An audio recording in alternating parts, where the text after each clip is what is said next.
Jadi ketika Pak Harto akhirnya mengalah terhadap surat perintah 11 Maret ya sudah. Akhirnya dia kan ngomong sama Pak Harto, Harto, aku ini mau diapain gitu.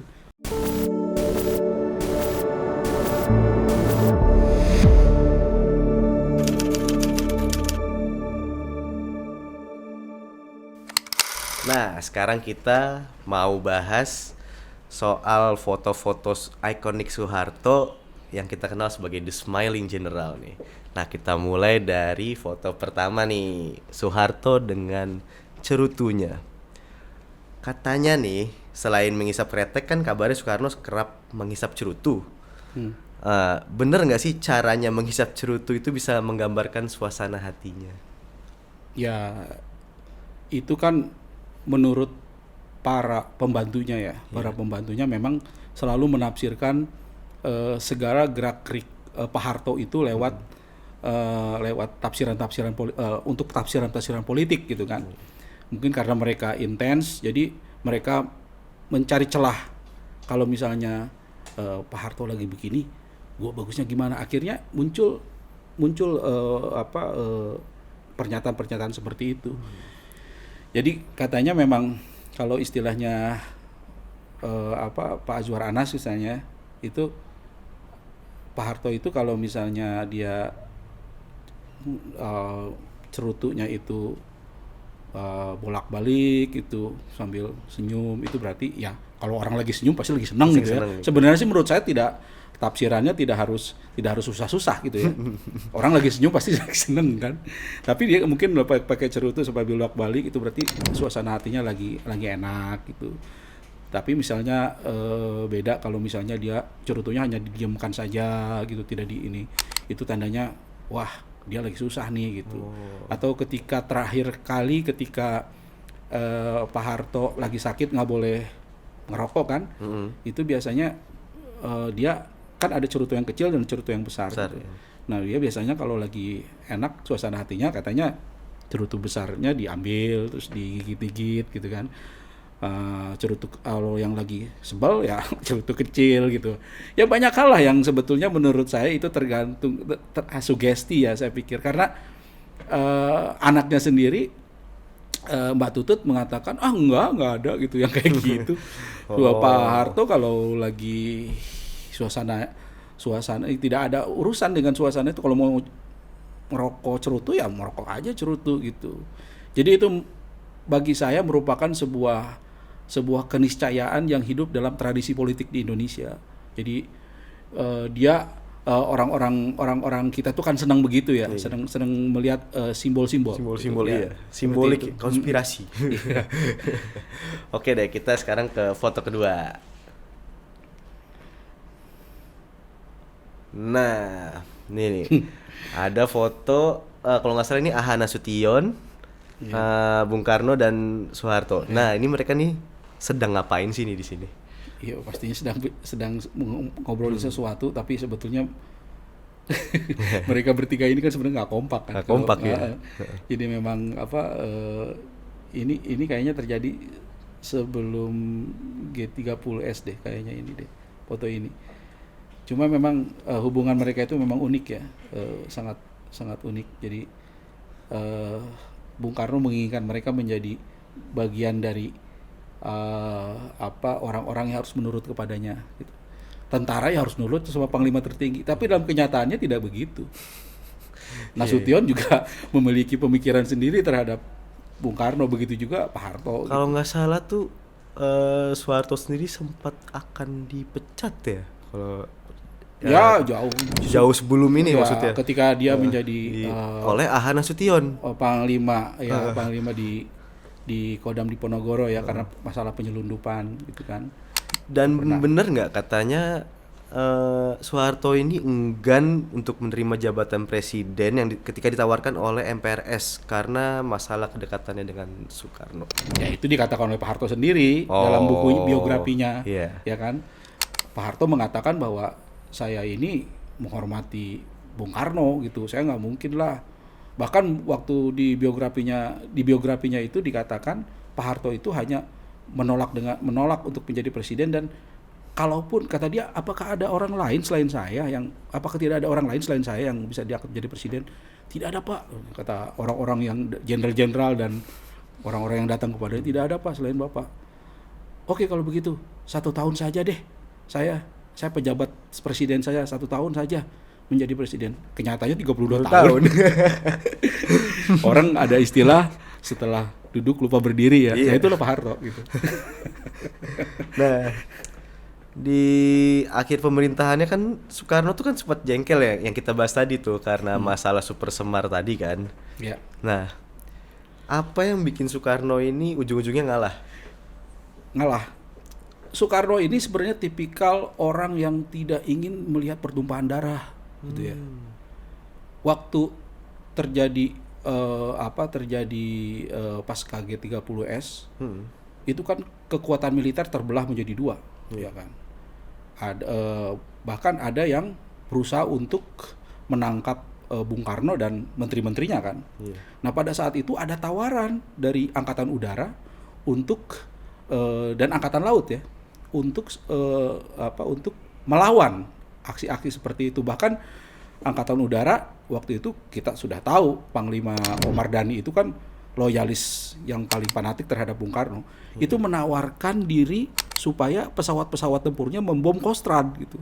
Tapi tidak dilakukan oleh Bung Karno. Bung Karno tidak mengizinkan. Bahkan ketika KKO waktu itu sekarang Marinir ya. Iya. Itu melakukan pamer kekuatan di Surabaya dengan 30.000 pasukannya dan berteriak hidup Bung Karno, hidup Bung Karno. Bung Karno tidak memberikan respon apa-apa gitu. Tunggu komando saya kata Bung Karno, tapi komando yang ditunggu-tunggu tidak pernah ada. Karena kenapa Bung Karno tidak mau? Kalau mau Bung Karno bisa mengatakan ya udah lawan. Tetapi Indonesia akan menjadi Vietnam kedua. Perang sipil. Kekuatan asing akan datang ke Indonesia dan menjadikan kita menjadi daerah perang yang tak akan pernah berakhir sampai kapan. Mungkin sampai sekarang kita masih berdarah-darah. Jadi itu yang bisa kita anggap sebagai sebuah sikap khas negarawan dari Bung Karno gitu, seperti itu. Nah, memang tidak menginginkan untuk jadi ketika Pak Harto akhirnya mengalah terhadap surat perintah 11 Maret ya sudah. Akhirnya dia kan ngomong sama Pak Harto, aku ini mau diapain gitu. Kalau nggak salah ada bukunya ya. Soeharto maafkan aku. Nah, gitu ya. Kayak lagu. Kalau saya nggak salah baca ya. Iya. Oke. Nah, habis itu ini pelantikannya nih berarti nih. Iya, menyerahkan kekuasaan sepenuhnya. Iya. Ya mau tidak mau ya. Ya memang pejabat sementara presiden. Kasihan saya lihat dia tuh. Iya. Iya, betul. Nah, oke, kita cari-cari lagi nih foto selanjutnya nih. Nah, ini Butin nih. Ya. Ini Butin sama Mbak Tutut sama Pak Harto ini waktu umur gimana 20. Awal mulanya Pak Harto ini bisa kenal sama Butin nih. Kalau nggak salah itu perjodohan ya. Iya, kalau kita membaca buku biografinya Pak Harto itu ya, itu memang dijodohkan. Pak Harto itu kan, kalau pengakuannya Pak Harto itu merupakan sosok yang sibuk pada saat itu. Komandan resimen Yogyakarta. Terakhir komandan Brigades ke-10. Dalam situasi lagi perang lagi gitu kan. Gimana dia mikirin mau nikah gitu kan. Bahkan pada saat itu ada sebuah sebuah pendirian yang sudah banyak dikenal oleh para pejuang Indonesia pada saat itu, pejuang kita pada saat itu, tidak akan pernah menikah sebelum Belanda hengkang gitu. Jadi ketika Pak Harto itu dalam pikiran tidak pernah berpikir akan menikah, karena pada saat itu Belanda lagi dominannya gitu kan, ada berperang dengan Belanda gitu ya. Nah, tapi yang namanya orang tua kan tidak bisa begitu gitu. Orang tua pasti pemikirannya beda dengan anak muda. Dia melihat bahwa Soeharto itu umurnya waktu itu sudah 26 tahun gitu. Tapi waktu itu 26 tahun sudah terlampau tua ya untuk seorang lelaki gitu. Kalau sekarang kan udah 40 tahun juga ada yang masih jomblo kan ya. Nah, Tapi kalau waktu itu memang 26 muda-muda tahun. kan Nah, udah iya, harus udah iya, nikah udah gitu. ya, akhirnya resah tuh. Bibinya ayah angkatnya tuh waktu itu Bapak Prawiro Wiharjo ya, bapak angkatnya itu resah. Harto, kamu ini sudah sepatutnya punya anak ini. Usia kamu sudah matang Iya, gitu. udah iya. Kamu tidak bisa nih begini terus. Ya Bapak tahu sendirilah, saya kan lagi berperang sama Belanda gitu kan. Saya nggak memikirkan itu. Ya tapi tidak bisa seperti itu. Berjuang belum tentu menikah itu tidak harus menghalangi perjuangan, kata ayah angkatnya Pak Prawiro itu. Ya ayo terserah Bapak deh, karena Pak Harto itu orang yang sangat percaya kepada orang tua dan sangat hormat kepada orang tua. Dia menyerahkan nasibnya kepada orang tuanya. Nah, bagaimana caranya Pak? Saya belum punya pacar, kata Pak Harto. Ya sudah, tenang aja lah kalau soal itu. Kamu tahu kan Hartinah gitu kan? Oh iya Hartinah, saya tahu itu. Tapi mau nggak sih dia sama saya? Gitu. Oh, Karena Pak Harto pun minder. nggak pede karena dia bangsawan. Dia bangsawan, dia anak wedana kan. Sumami Harjo namanya itu. Pak Bu Hartinah ini anak wedana, orang Mangkunegaraan, masih bangsawan Solo, ya Ningrat Solo gitu ya. Jadi Pak Harto pada saat itu hanya seorang anak angkat dari seorang mantri tani kalau nggak salah.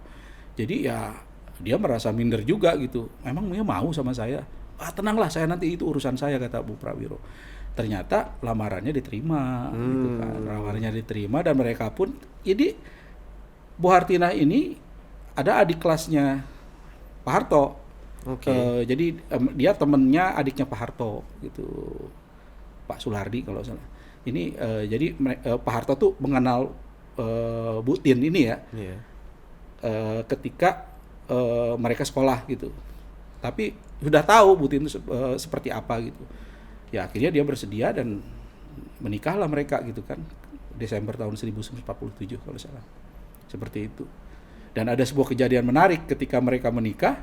Itu kan agak sore menikahnya itu. Alih-alih seperti hari ini kan pesta gitu kan, petasan atau apalah segala macam, malah seperti pemadaman lampu gitu. Karena hanya pakai lilin aja, penerangan itu sampai malam tuh pakai lilin. Kenapa? Karena waktu itu lagi gawat-gawatnya Belanda sering melakukan bombardemen kan, melakukan pemboman gitu. Jadi sebenarnya harus padam gitu. Nah pada waktu itu ya toleransinya hanya memakai lilin. Jadi bayangkan aja menikah dengan lilin pada saat itu. Gelap-gelapan gitu ya. Ya gelap-gelapan. Nah kan kalau tadi udah nih yang masalah Pak Harto dan Bu Tin nih. Nah kalau nggak salah tuh Pak Harto itu kan pengennya punya anak pertama itu laki-laki. Tuh. Dan tapi lahirlah Mbak Tutut. Nah, bagaimana kedekatan antara Pak Harto nih dengan Mbak Tutut? Dekat sekali. Saya bisa katakan dekat sekali. Kenapa? Karena Pak Harto itu sangat percaya dengan Mbak Tutut. Ketika Mbak Tutut itu terjun dalam bisnis, dia mempercayakan Mbak Tutut untuk masuk dalam bisnis yang terkait dengan militer. Beliau ini kan yang di Pangku itu merupakan kemudian terlibat dalam pembelian Scorpion, tank Leopard. Gitu jadi kan. ngerti dong dia benar-benar. Ya pada akhirnya kan, tapi artinya Pak Harto itu memberikan kepercayaan kepada Mbak Tutut. Terus ketika akhir-akhir kekuasaannya,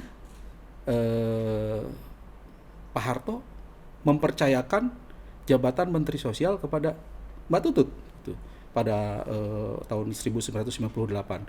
Satu-satunya anak Soeharto anaknya Pak Harto yang menjadi pejabat ya Mbak Tutut gitu. Apa mungkin karena dia pengen anak laki-laki jadi dia kenalkan ke alat-alat militer tadi? Enggak ya. Saya pikir karena mungkin pada akhirnya sebagai orang Jawa dia harus terima lah bahwa itu. Tapi bahwa Mbak Tutut ini menjadi patokan kakak adik-adiknya, ya dia harus seperti itu. Dan dia sangat percaya kepada Mbak Tutut. Saking percayanya dia sampai dia marah kepada Jenderal Leo Beni Murdani, bekas LB Murdani itu ya, bekas Pangap. Jadi suatu hari Pak Beni datang ke Cendana gitu kan. Ini tahun 1990-an akhir. Enggak, 90-an ya, 97 ya. Pak Beni datang ke Cendana. Iya. Pak Harto ngajak biliar malah gitu. Jadi ngajak biliar, sambil biliar gitu kan. Pak Beni itu ngelihat dulu, ini kira-kira gua bisa nih nyampein hal-hal yang sebenarnya sensitif, karena Pak Beni pada saat itu mendapatkan amanah dari para purnawirawan jenderal dan dari para tokoh-tokoh terkait dengan bisnisnya anak-anak Pak Harto gitu. Nah saat itu ketika pas biliar gitu, Pak Beni itu langsung ngomong, Pak, salah satu hal yang, maaf ya Pak ya, salah satu hal yang bisa membuat Bapak mendapatkan nama yang jelek di kalangan masyarakat, dan itu terkait dengan jabatan Bapak, adalah putra-putra Bapak gitu. Saat itu Mbak Tutut kan lagi aktif-aktifnya kan, bukan hanya Mbak Tutut, yang lain juga kan, anak-anaknya Pak Harto lagi bisnisnya lagi gila-gilaan gitu pada itu. Apa yang dilakukan Pak Harto? Pak Harto bukannya berterima kasih kepada Pak Beni, tetapi dia malah diam gitu, diam. Terus setelah diam ditinggalkan tuh Pak Beni sama dia. Oh, dia kalau marah kayak pilih Iya, diem gitu dia orangnya. nggak pernah bentak gitu. Dia diam terus ditinggalkan tuh dia ke sambil cerutu juga ya. Ditinggalkan dia tuh Pak Beni itu. Kata Pak Beni, saya pikir dalam biografinya ada itu. Saya pikir saya ditinggalkan itu Pak Hartonya pipis dulu itu. Itu lama banget. sampai dia tuh nunggu gitu. Akhirnya setelah itulah Pak Beni nggak pernah ditegur lagi sama Pak Harto. Dan kemudian Pak Harto curhat ke Pak Tri. Iya. Kata Pak Tri juga menyampaikan hal yang sama kepada Pak Harto. Kata Pak Harto, Tri, memang ada larangan ya, ada undang-undangnya yang melarang anak-anak presiden itu tidak boleh berbisnis. Kalau tahu begini, saya tidak mau jadi presiden, kata dia begitu. Jadi walau bagaimanapun Soeharto adalah seorang ayah yang baik buat anak-anaknya gitu. Terlepas bahwa orang melihatnya sebagai kolusi nepotisme ya, tapi dia seorang ayah yang baik. Tetapi kan lagi-lagi sebagai kepala keluarga tuh sangat baik. Tapi lagi-lagi kan beliau bukan hanya kepala keluarga tapi kepala negara. Nah, itu yang paling harus diutamakan. Seperti itu. Nah, kan tadi kita udah ngomongin yang masalah kedekatan sama keluarganya. Nah, ini ada foto unik nih. Ya, tapi emang Pak Harto tuh juga senang main golf ya sebenarnya. Oh iya. Senang golf main golf kan tahu sendiri kan olahraga apa gitu kan. Olahraga kelas. Iya, kaum borjuis. Kaum borjuis. Dan dengan seleranya yang elegan juga kan. Ya, dia kan untuk melakukan pendekatan politik, pendekatan yang lucu nih dengan aktor Rambo ini nih, Sylvester Stallone. Itu gimana ceritanya bisa ada foto ini nih? Iya, sebenarnya ini katanya foto yang kedatangan Sylvester Stallone itu ya, itu ke mana, ke Rawamangun, ini di Rawamangun kalau salah. Itu tahun 94 ya kalau salah, ini 1994. Itu tidak sengaja. Karena pada saat itu Sylvester Stallone itu mau meresmikan restoran Planet Hollywood yang di KC Hollywood KC itu ya Kartika Chandra. Ya, nah itu kan punyanya ini ya, lisensinya punyanya anaknya Sudipatmono ya waktu itu. Konglomerat yang waktu itu terkenal, Sudipatmono dan Bob Hasan gitu. Nah, dua orang ini kan orang dekat Pak Harto ya kan? Dua orang itu dekat Pak Harto. Dan kebetulan, entah kebetulan atau tidak, yang jelas ketika Pak Harto datang ke situ kan waktu itu hari Jumat menjelang Jumatan. Mau datang ke situ ternyata ada Pak Dukatmono sama Bob Hasan yang langsung memperkenalkan si Rembo ini gitu kan pada Pak Harto. Pak Harto pasti tahu lah Rembo itu kan. serinya aja udah berapa, 1, 2, 3, 4 Apalagi di zaman itu. Ya iya, makanya sama-sama Rambo lah ya. Nah, saya pikir gini. Nah, akhirnya pada akhirnya mereka berkenalan dan mereka ngobrol gitu. Akrab sekali hingga sampai Pak Harto itu mendapuk Sylvester untuk main sebanyak 9 hole katanya dia. Wah. Dan Menang kan? Menang, Iya. menang. Keren banget sih. Menang, apakah menangnya disengaja atau enggak saya nggak ngerti. Mungkin kalau ngalahin mungkin nggak enak, tapi nggak mungkin lah. Saya pikir Sylvester kan orang ini ya, orang bule lah, mungkin tidak bisa seperti itu. Saya ingat kalau seperti itu kan ketika yang Kolombia itu, yang mafia Kolombia, Escobar. Main bola gitu ya, main bola tidak ada orang itu yang mau berani. itu. Jadi Escobar ngegolin terus gitu. Nah, apakah itu terjadi kita nggak tahu gitu kan. Tapi yang jelas memang Pak Harto pada saat itu bisa mengalahkan Sylvester Stallone sampai Sylvester Stallone Bapak pemain yang baik katanya gitu. You are best player. Respect mungkin. Ya, seperti itu. Nah, abis ini nih kita mau ke foto ini nih, Soeharto yang gerilya di Pacitan ya kalau nggak salah ini ya. Enggak, ini di daerah ada Rosihan Anwar di situ. Ya betul daerah Pacitan ya. Itu 1 Maret berarti. Enggak, ini jauh. Ini jauh sebelum ya? Sesudah. Oh, ini sudah. Jadi ini persiapan Pak Harto persiapan Pak Dirman mau pulang ke Jogja. Jadi didatangin oleh ini Rosihan Anwar, ini wartawan. Pak Rosihan Anwar ingin mewawancarai Pak Dirman gitu. Oke. Diantar oleh Pak Harto ke pelosok waktu itu, ke daerah sana itu. Nah, ini fotonya. Jadi mereka sebelum mereka pulang, mereka berfoto-foto dulu. Ini yang ngambil foto itu dari IPOS, namanya Frans Mendur. Oh iya, Frans Mendur. Yang ngambil foto pas proklamasi juga bukan itu ya? Betul. Nah, lalu tuh katanya kan ikut gerilya tuh kan di aksi 1 Maret itu kan, Soeharto bareng Pak Jenderal Sudirman. Katanya namanya Pak Soeharto nih sempet hilang dari daftar pahlawan. Tuh bener atau enggak sih? Bukan pahlawan sih, pelaku serangan umum 1 Maret ya. Iya, katanya sempet dihilangkan gitu. Kan katanya kan dihilangkan umurnya. Enggak, saya pikir enggak dihilangkan. Kan Kepres itu kan hanya memunculkan nama-nama yang penting saja. Tapi bukan berarti Pak Harto tidak penting. Pak Harto penting. Saya harus katakan Pak Harto penting. Dan waktu itu Pak Harto terlibat sangat dalam serangan umum 1 Maret. Dia sebagai pelaksana. Gitu. Jadi kalau namanya dihilangkan, ya saya setuju bahwa itu sebagai sebuah pengkaburan sejarah. Tapi kan namanya tidak dihilangkan secara historis dari buku-buku sejarah kan, bahwa itu memang tidak disebutkan dalam Kepres nomor 2 itu. Ya, mungkin nggak muat kali ya kalau disebutkan, kalau nyebutin misalkan nama-nama ini satu persatu. Betul, kan, mungkin saja karena gini, dalam serangan umum 1 Maret itu kan banyak pemain. Itu kan proyek royokan ya.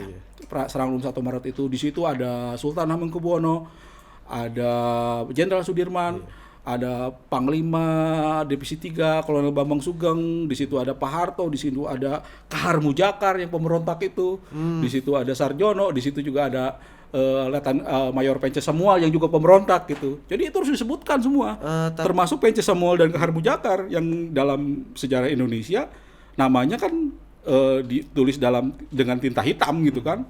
Dia ikut serangan umum 1 Maret. Tapi andilnya Soeharto sendiri nih apa nih? Andil besar dalam serangan 1 Maret ini? Pak Harto adalah pimpro serangan itu, kalau istilah saya ya pimpro. Pimpro tuh gimana tuh? Ya, jadi dia komandan operator lapangannya ya Pak Harto. Jadi yang memimpin pasukan yang kan itu gerilyawannya 2000 gerilya yang menyerang Jogja itu. Yang memimpin Pak Harto, yang koordinasi Pak Harto gitu. Bahwa terlepas dari ada kejadian Pak Harto katanya ketika pas anak buahnya berperang di Jogja, Pak Harto malah makan soto katanya, soto babat gitu. Itu nggak ngerti ya, tapi yang jelas itu ada disebutkan gitu. Tetapi bahwa Pak Harto itu adalah komandan Brigade ke-10 dan sebagai pelaksana serangan umum 1 Maret itu adalah keniscayaan sejarah dan kita harus mengakuinya. Tetapi yang memerintahkan Pak Harto untuk melakukan serangan umum 1 Maret inisiatifnya adalah Kolonel Bambang Sugeng gitu. Bahkan Kolonel Bambang Sugeng pun tidak disebutkan dalam Kepres itu. Itu kan menurut saya juga agak aneh gitu. Kepres itu banyak harus dikritisi juga dari sisi historis gitu ya. Kenapa Kolonel Bambang Sugeng nggak muncul? Kenapa yang muncul justru Soekarno-Hatta yang katakanlah mungkin tidak mengetahui penyerangan itu gitu. Iya sih, Seperti iya itu. benar. Oke, nah sekarang kita mau ke foto terakhir nih. Foto yang paling ikonik yang sering jadi meme juga. Nah, itu foto Ini Soekarno Taman Mini kalau salah. yang ditanya soal kenapa presiden cuma satu. Iya. Ayo, Ayo. kamu dari siapa? Ayo, ada yang nyuruh ya. Gitu. Siapa yang nyuruh? Kenapa kamu tanya begitu? Iya. Menurut undang-undangnya memang hanya satu, tidak boleh satu aja hanya untuk 5 tahun. Kenapa kamu tanya begitu? Kenapa? Siapa kamu tanya begitu? Siapa yang suruh siapa? Ini tuh di sekolah mana? Enggak, ini bukan di sekolah. Ini kayaknya di Taman Mini deh. Waktu Oh, hari Taman anak. Mini ya? Iya, Oh. di hari anak ini kalau nggak salah ya. Iya. Waktu itu presiden mengumpulkan anak-anak dari Sabang sampai Merauke kan. Dan saya nggak tahu. Biasanya kalau yang nanya itu di Litsus dulu gitu ya. Iya, Biasanya kan harusnya kan kamu mau mau nanya apa gitu kan. Ini satu-satunya tayangan yang membuktikan bahwa tidak semua hal yang berkaitan dengan Pak Harto itu di Litsus gitu. Ternyata ada juga yang spontan. Ya nyatanya ada pertanyaan seperti itu. Itu pertanyaan yang menurut saya ya polos gitu, tidak. Tapi Pak Harto kan, Iya. Pak Harto udah politis Iya, pikiran. udah lihat kanan kiri juga kan? Siapa yang nyuruh ayo? Ih, tapi ngeri loh. Ya menarik memang sih. Ini berarti ini kapan ya? Di tahun Yang jelas 1990-an. Saya tidak tahu tepatnya tanggal tahun berapa. Oh, berarti Tahun nggak lama 1990-an. sebelum Krismon ya mungkin ya? Oh ya, beberapa tahun lah Iya, sebelum. beberapa tahun Krismon. sebelum ya. Ya, ini udah beranjak tua juga wajahnya. Iya. Kan? Oke. Menarik, Bang. Ya. Oke deh, Bang Hendy. Kayaknya Foto yang cukup lain nggak nih. ada? Udah nih cuma Udah. segini aja. Segitu aja. Tapi yang paling ikonik kan. Ya udah kayaknya kita tutup di sini aja nih. Makasih Ya, Kang Hendy sama-sama, kedatangannya senang ke sekali saya bisa divisi. hadir di PIPA Iya. ya untuk Oke. acara ini. Ya, sip. Ya, makasih. Makasih.